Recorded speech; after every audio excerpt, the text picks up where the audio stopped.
Hello बच्चों, welcome back to सीयूडी बायडा 247। मैं हूँ आयुषी मैम और आप सभी लोगों को मैं वेलकम करती हूँ क्योंकि यहाँ पर मैं बहुत इंपॉर्टेंट बात आप लोगों से यहाँ पे करने जा रही हूँ क्योंकि सीयूडी 2023 हमारे बहुत ही करीब आ चुका है। एग्जाम बहुत ही पास आ चुका है। मई में हमारा पेपर है और अप्रैल हमारा ऑलमोस्ट जा चुका है, केवल मई बाकी है। और मई में भी मेरे पास 15 या 20 21 तो पेपर ही है, तो 15 तारीख मान के चलिए रफली। मैंने काफ़ी दिन लिख दिए हैं 20, बट मुझे लगता है हमारे पास 15 दिन का टाइम है हमारे हाथ में। 15 दिन में क्या मैम ये जो टारगेट है जो 750 प्लस, मतलब अगर मैं डोमेन्स और इंग्लिश लैंग्वेज आपकी दोनों को मिला दूं तो 750 प्लस का जो मेरा टारगेट है, क्या मैम ये अचीव किया जा सकता है? तो देखो, जादू तो कोई नहीं कर सकता है, ठीक है, लेकिन हाँ मेहनत हर कोई कर सकता है। लेकिन मेहनत भी सही दिशा में करेंगे तो ही रिजल्ट मिलेगा क्योंकि टाइम बहुत कम है। अब तो वो वाली सिचुएशन है। मुझे लगता है दो किस्म के बच्चे हैं यहाँ पे। एक बच्चा वो है जिसने बहुत सारी पढ़ाई कर रखी है लेकिन उसको कॉन्फिडेंस नहीं आ रहा है। एक बच्चा वो है जिसने अभी पढ़ाई करी ही नहीं है, ठीक है। तो अब जो भी बात है, सच्चाई तो ये है कि यार देखो, हमें तो सोल्यूशन लाना पड़ेगा। We have to give you a plan कि कैसे आप लोग अभी भी अब से मेहनत करके भी अपना मैक्सिमम स्कोर कर लो कि आप लोग एक अच्छे कॉलेज में पहुंच जाओ। लेकिन ये तभी पॉसिबल है जब आप भयंकर मेहनत अब करो, ठीक है। मतलब you should not leave out anything. जो आपको टीचर बता रहे हैं अगर आप उसको फॉलो करोगे तभी कुछ हो सकता है, वरना फिर तो डिफिकल्ट सिचुएशन रहेगी and we have to accept the truth. तो ये सब बातें मैं यहाँ पे बहुत इंपॉर्टेंट तरीके से आप लोगों तक कन्वे करना चाहूंगी। आप लोगों को जो फॉलो करना है इन गिवन डेज में, अगर आप उसको फॉलो करेंगे तो आपको रिजल्ट मिलेगा। तो सभी लोग यहाँ पे सेशन को जल्दी से एक बार लाइक और शेयर कर दीजिए। और मैं शुरू करती हूँ आपका ये प्यारा प्यारा सेशन, जिसमें सबसे पहली बात मैं बोलूंगी यार, practice. Practice is the key, ठीक है। अब जो आखिरी के 15 दिन बाकी हैं, इसमें ऐसा नहीं है कि मैम मैं बड़ी किताबें लेके बैठ जाऊं और मैं एक चैप्टर को डीपली पढ़ रहा हूँ। मैम लगा रखा है मैंने दिन, और मुझे समझ ही नहीं आ रहा है कि मैम मेरे पास टाइम मैनेजमेंट बहुत इंपॉर्टेंट है ना भाई, क्योंकि सब्जेक्ट इतने सारे हैं, है ना, चैप्टर्स इतने सारे हैं, दिन बहुत कम है। मैम इसमें पढ़ना भी है, रिवीजन भी करना है, प्रैक्टिस भी करनी है। लेकिन इंपॉर्टेंट क्या है, आप थ्योरी पढ़ के प्रैक्टिस नहीं कर सकते हो, बट प्रैक्टिस करके आप थ्योरी कर सकते हो। तो इंपॉर्टेंट क्या है, प्रैक्टिस करना। बट कैसे कर सकते हो, देखो आखिरी के जो दिन है, फाइनल मंथ ऑफ प्रिपरेशन में इंपॉर्टेंट अब क्या रहेगा, आप लोग लगाइए केवल क्या, sample papers. Previous year paper कहाँ पे मिलेंगे? सीयूटी अड्डा पे आपकी सीरीज चल रही है, प्रीवियस ईयर क्वेश्चंस करवा रहे हैं। और भी क्वेश्चंस मिलेंगे, कहाँ पे मिलेंगे? जो आपका संभव बैच है उस पे मिलेंगे, ठीक है। सो प्रीवियस ईयर के पेपर और आपके सैंपल पेपर्स, जिससे आपको ये पता चलेगा कि आपकी स्ट्रेंथ और वीकनेस क्या है। और उसके साथ लास्टली मोस्ट क्रूशियल जो टॉपिक्स है उनके क्वेश्चंस लगाने, ठीक है। क्योंकि अब क्वेश्चन से ही पढ़ना पॉसिबल रह सकता है क्योंकि टाइम ही बच्चे बहुत कम है। अगर मैं अभी भी ये सोच रहा हूँ कि जब मेरा सिलेबस पूरा होगा तब मैं क्वेश्चन शुरू करूंगा, तो नहीं। अब वो समय आ चुका है, सिलेबस जितना भी हो रखा है, जितना भी हो रखा है, अब क्वेश्चंस लगाने हैं। अब क्वेश्चंस ही लगा के मैं बच सकता हूं, और वो क्वेश्चंस आपको सीखने पड़ेंगे। एक तो आपके पास वो क्वेश्चंस होने चाहिए, आपके पास सही तरीके से सैंपल पेपर होना चाहिए, मॉक टेस्ट होना चाहिए, प्रीवियस ईयर क्वेश्चन पेपर्स होने चाहिए, उसमें से भी इंपॉर्टेंट क्वेश्चंस होने चाहिए, और लास्टली आपके पास हर चैप्टर के क्वेश्चंस होने चाहिए जो कि सबसे ज्यादा वेटेज रखते हैं, पेपर में आने की संभावना सबसे ज्यादा रखते हैं। तो इस वक्त सोल्यूशन क्या है स्कोर लाने का? प्रैक्टिस। ये प्रैक्टिस करना है, ठीक है। पहली बात तो ये हुई। इसके बाद ये बहुत बड़ी बात है, हालांकि ये बहुत कंट्रोवर्शियल बात है कि यार मैम नया टॉपिक। अब देखो, कुछ बच्चे ऐसे हैं जिन्होंने अच्छा खासा पढ़ रखा है, कुछ कुछ बाकी बातें होंगी, और जो आपने बिल्कुल ही नहीं छुई है ना, मैं उन बातों के लिए बोलूंगी उनको मत छू। क्योंकि क्या है, चॉइस बेस्ड पेपर है। चॉइस बेस्ड पेपर अगर ये आपका है तो आप उन क्वेश्चंस उन चैप्टर से भी स्कोर कर सकते हो जो आपके स्ट्रॉन्ग है, ठीक है। तो आपके लिए इंपॉर्टेंट क्या है, देखो अगर आप लास्ट मोमेंट पे नई किताबें उठा के बैठोगे, नई टॉपिक उठा के बैठोगे, वो भी खुद से, कोई आपको पढ़ाने वाला नहीं है, खुद से आप स्ट्रगल कर रहे हो उसमें, तो आपके दिमाग में कंफ्यूजन आएगी, ठीक है। जो चीज आपको आती है आप उसको भी भूल जाओगे, उसमें भी कंफ्यूज हो जाओगे, और जो चीज आप खुद से नहीं सीख रहे हो उसको भी इतना अच्छे से सीख नहीं पाओगे। तो जो आपको आता था वो भी गया, और जो आप सीखना चाहते थे वो तो हुआ ही नहीं। तो एक बहुत ही कन्फ्लिक्टेड सिचुएशन में आ जाओगे, और वहां पे फिर आपका स्कोर जो है वो डगमगा जाएगा, ठीक है। तो लास्ट टाइम में इट्स नॉट एडवाइसेबल कि आप नए टॉपिक पढ़ो, आपके लिए एडवाइसेबल है कि आपके जो स्ट्रॉन्ग टॉपिक्स है उनको आप रिवाइज करो, बहुत बढ़िया तरीके से रिवाइज करो, इतना अच्छा रिवाइज कर दो कि उसमें से अगर सवाल आ गया तो आप सही करके आओगे।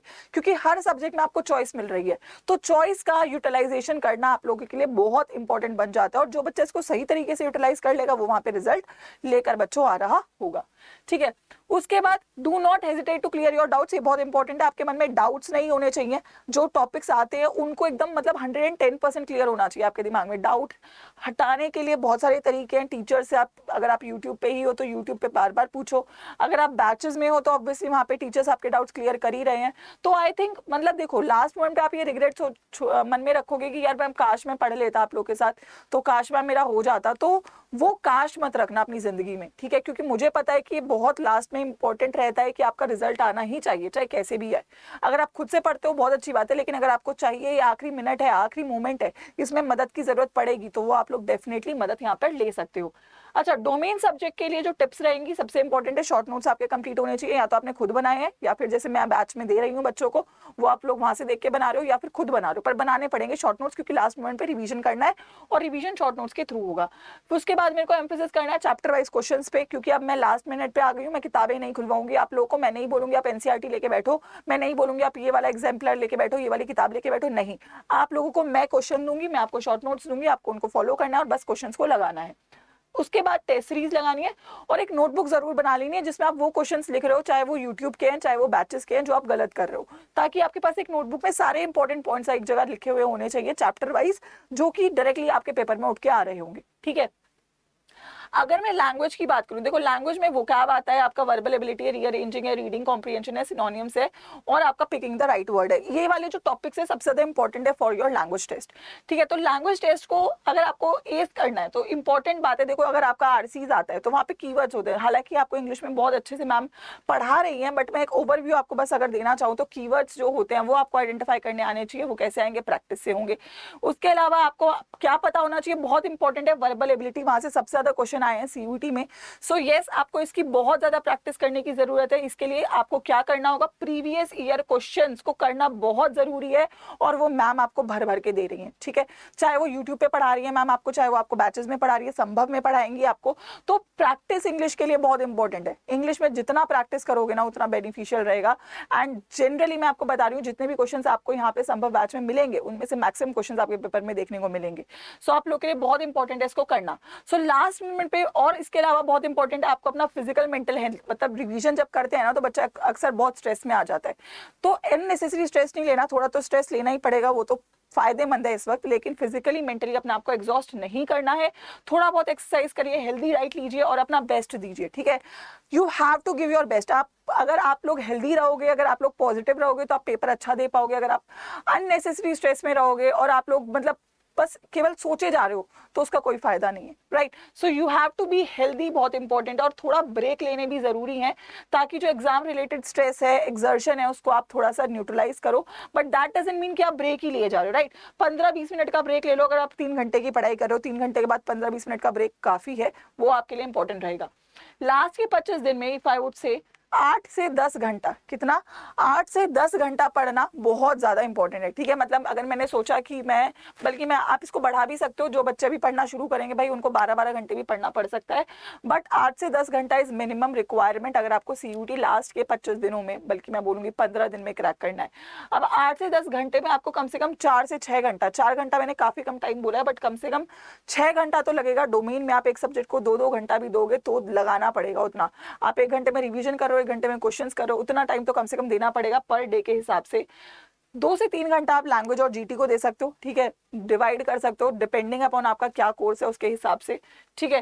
एंड यस, अब आप बोलोगे कि मैम ये कैसे करें, ठीक है। So I would just say you all कि ये आखिरी घड़ी है और इस आखिरी घड़ी के लिए यू नीड हेल्प, एंड उस हेल्प के लिए सीयूईटी पे आपको मिलता है संभव बैच। ये बहुत इंपॉर्टेंट रहेगा आप सभी लोग के लिए, क्योंकि लास्ट ईयर संभव बैच, लास्ट ईयर जो हमारा सीयूईटी का एमसीक्यू बैच था, बहुत सारे क्वेश्चंस उस बैच से आए थे और इस बार हमें उस वाले बैच का भी एक्सपीरियंस है और हमारे पास वो प्रीवियस ईयर क्वेश्चन के इंपॉर्टेंट क्वेश्चन बैंक भी तैयार है, जो कि सीयूईटी के लिए सबसे ज्यादा इंपॉर्टेंट है, right. So I would suggest you all कि आप लोग क्या कर सकते हो, संभव बैच में एनरोल कर लीजिए टाइम से, क्योंकि ये सारी चीजें खुद मैनेज करना बहुत डिफिकल्ट रहेगा। आपको एक टीचर की जरूरत है, आपको एक टीम की जरूरत है जो आपके हर एक सब्जेक्ट का ध्यान रखे, आपको प्रैक्टिस करवाए, आपको गाइड दे, आपको लास्ट मोमेंट पे केवल वो एक प्लान दे दे और आप उसको फॉलो कर लो तो आप बच सकते हो, आपका स्कोर अच्छा आ सकता है। लेकिन जरूरत है 110% देने की। बैच में आप एनरोल कर सकते हो इस कोड के साथ, और इस कोड के साथ ये बैच स्टार्ट हो रहा है 3 अप्रैल से, तो आज ही और अभी आप इस बैच में एनरोल कर लीजिए, क्योंकि ऑलरेडी बहुत सारे एडमिशन इस बैच में हो चुके हैं। आप आप लोग, मैं चाहती हूँ कि सीट्स यहाँ पे एक्सीड फिर से ना हो जाए, तो आप लोग टाइम से बैच में एनरोल करेंगे। ये कोड जरूर यूज कर लेना, साइंस का बैच 2399 का नहीं है, ये बैच पे डिस्काउंट होगा इस कोड के साथ, ठीक है। तो सबसे पहली बात तो इस कोड का आप स्क्रीनशॉट ले लो, इसके साथ आपको मैक्सिमम डिस्काउंट मिल जाएगा, ठीक है, मैक्सिमम डिस्काउंट मिल जाएगा। तो जब भी आप बैच में एनरोल कर रहे हो, चाहे साइंस का, चाहे आर्ट्स का, चाहे कॉमर्स का, Wi-Fi 13 कोड जरूर आप लोग को इस्तेमाल करना है, ठीक है। एक बार देख लीजिए बैच में एनरोल करना कैसे है, ठीक है। तो कैसे एनरोल करना है, आप लोग को अड्डा 247 की वेबसाइट को खोलना है, ठीक है। वेबसाइट को खोल के यहाँ पे आप लोग को क्या करना है, ऑल कोर्सेज पे जाना है, ठीक है। यहाँ पे आपको अंडरग्रेड एंट्रेंस में जाना है और यहाँ पे आपको CUET सेक्शन में साइंस, आर्ट्स, कॉमर्स, अब जो भी आपकी स्ट्रीम है आप उसको सिलेक्ट कर लेंगे। फॉर एग्जाम्पल मैंने साइंस सिलेक्ट करी। अब यहाँ पे ना आपको हो सकता है बैच थोड़ा नीचे है, तो आप व्यू ऑल पे जाइएगा, और व्यू ऑल पे थोड़ा सा नीचे आप जब जाएंगे, थोड़ा सा नीचे आप जाएंगे, तो यहाँ पे आपको मिलेगा CUET 2023 साइंस का बैच। ऐसे ही आपका आर्ट्स का भी है, ऐसे ही आपका कॉमर्स का भी है। इस बैच में आपकी टेस्ट सीरीज भी रहने वाली है, तो आपको टेस्ट सीरीज का टेंशन नहीं लेना, लास्ट मिनट पे वही करना है आपको। और आपको यहाँ पे जो बैच का प्राइस है, इसको डिड्यूस करने के लिए व्यू ऑफर्स पे यहाँ पे जो कोड मैंने आपको बताया है वो अप्लाई कर देना है, दैट इज Wi-Fi 13 बच्चे। और जैसे ही इसको अप्लाई करते हैं तो ये बैच आपको 1991 का मिलता है, ठीक है। अब कुछ बच्चे बोलेंगे कि मैम फिर भी प्राइस ज्यादा है, ठीक है। देखो यार बच्चे, प्राइस की बात तो मुझे लगता है कि आप लोग को इतना नहीं सोचना चाहिए अब, क्योंकि देखो ये वाला प्राइस जो है ना, this price is going to give you selection. अब मतलब हमें भी अपना 110% देना पड़ेगा आपको, मतलब 15 दिन में सिलेक्शन दिलवाना बहुत डिफिकल्ट है, बट हम अपना 100% देंगे। हम आपको मतलब एकदम स्क्रूटनाइज करके डेटा दे देंगे कि भाई बस इतना कर लो, इतना कर लो, क्योंकि लास्ट ईयर यही सब पेपर में आया था, तो आपका कम समय में आपको ज्यादा रिजल्ट मिल रहा होगा, ठीक है। सो केवल और केवल मतलब जो इस बैच में मिल रहा होगा वो प्योर आपको क्या मिलेगा, प्योर CUET 2023 का, मतलब मैं बोलूंगी चीट शीट बोल सकते हो आपको उसको, प्योर 2023 की चीट शीट जो है वो आप लोगों को इस बैच में मिलेगी, ठीक है। मतलब जिसमें आपको सब कुछ वही आएगा जो पेपर में आने वाला होगा, ठीक है। तो टाइम से आप इस बैच में एनरोल कीजिएगा, कोड जरूर इस्तेमाल कीजिएगा जो मैंने यहाँ पे लिख दिया है, दैट इज Wi-Fi 13। इस बैच पे आपको मैक्सिमम डिस्काउंट मिल जाएगा, साइंस, आर्ट्स, कॉमर्स तीनों के लिए सेम प्राइस रहेगा।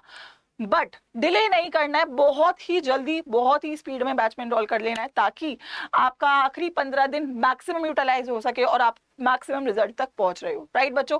तो अगर आप लोग को ये स्ट्रैटेजी फॉलो तो देखो करनी ही पड़ेगी, मेरे साथ करोगे तो आसान हो जाएगा, खुद से करोगे थोड़ा डिफिकल्ट रहेगा, चॉइस आपकी है, बट रिजल्ट लाना सबसे ज्यादा इंपॉर्टेंट है। So just go for it, time waste मत करिए, बैच में एनरोल कीजिए और ये कोड जरूर इस्तेमाल कीजिए for maximum discount. Good luck बच्चों।